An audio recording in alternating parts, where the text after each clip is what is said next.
Harold and the Purple Crayon by Crockett Johnson.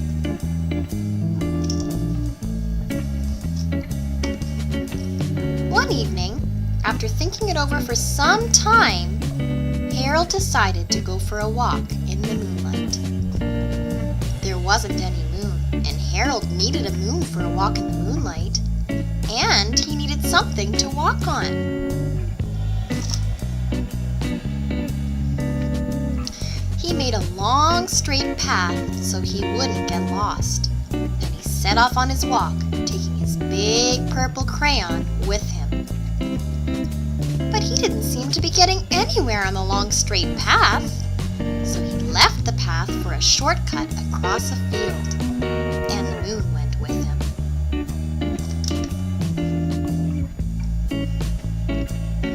The shortcut led right to where Harold thought a forest ought to be.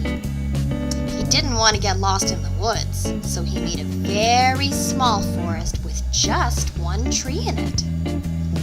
It turned out to be an apple tree. The apples would be very tasty, Harold thought, when they got red.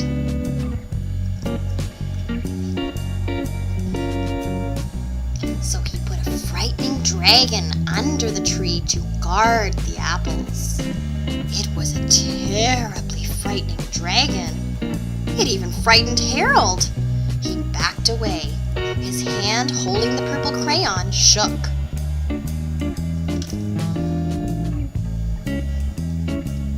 Suddenly, he realized what was happening.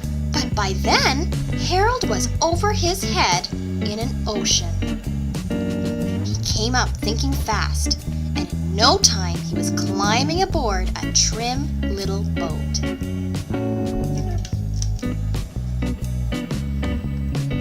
He quickly set sail, and the moon sailed along with him. After he had sailed long enough, Harold made land without much trouble. He stepped ashore on the beach, wondering where he was. The sandy beach reminded Harold of picnics, and the thought of picnics made him hungry. So he laid out a nice, simple picnic lunch.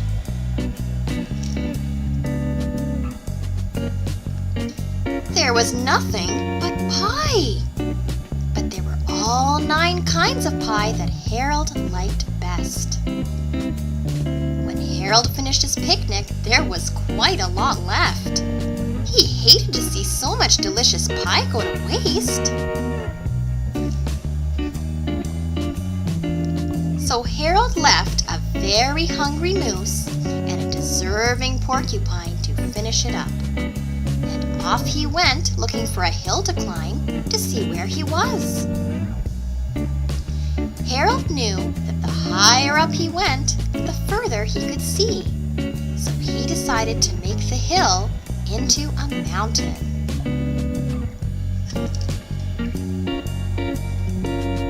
If he went high enough, he thought, he could see the window of his bedroom. He was tired, and he felt he ought to be getting to bed. He hoped he could see his bedroom window from the top of the mountain.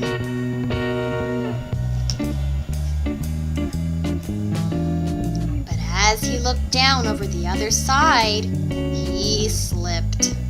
And there wasn't any other side of the mountain. He was falling in thin air. But luckily, he kept his wits and his purple crayon. He made a balloon and he grabbed onto it, and he made a bucket under the balloon big enough to stand in.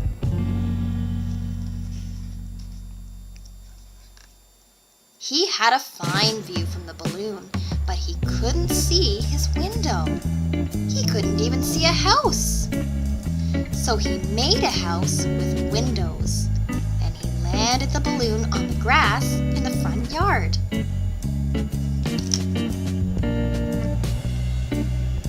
None of the windows was his window.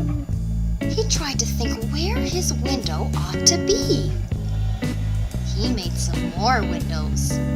He made a big building full of windows.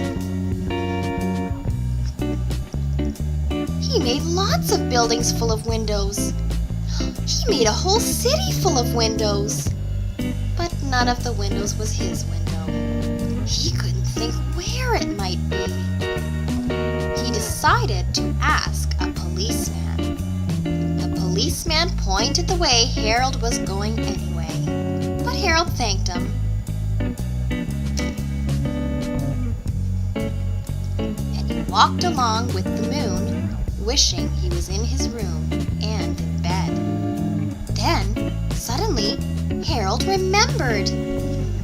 He remembered where his bedroom window was when there was a moon.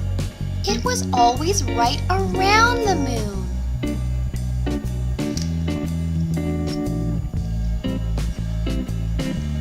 And then Harold made his bed. He got in it and he drew up the covers. The purple crayon dropped on the floor and Harold dropped off to sleep.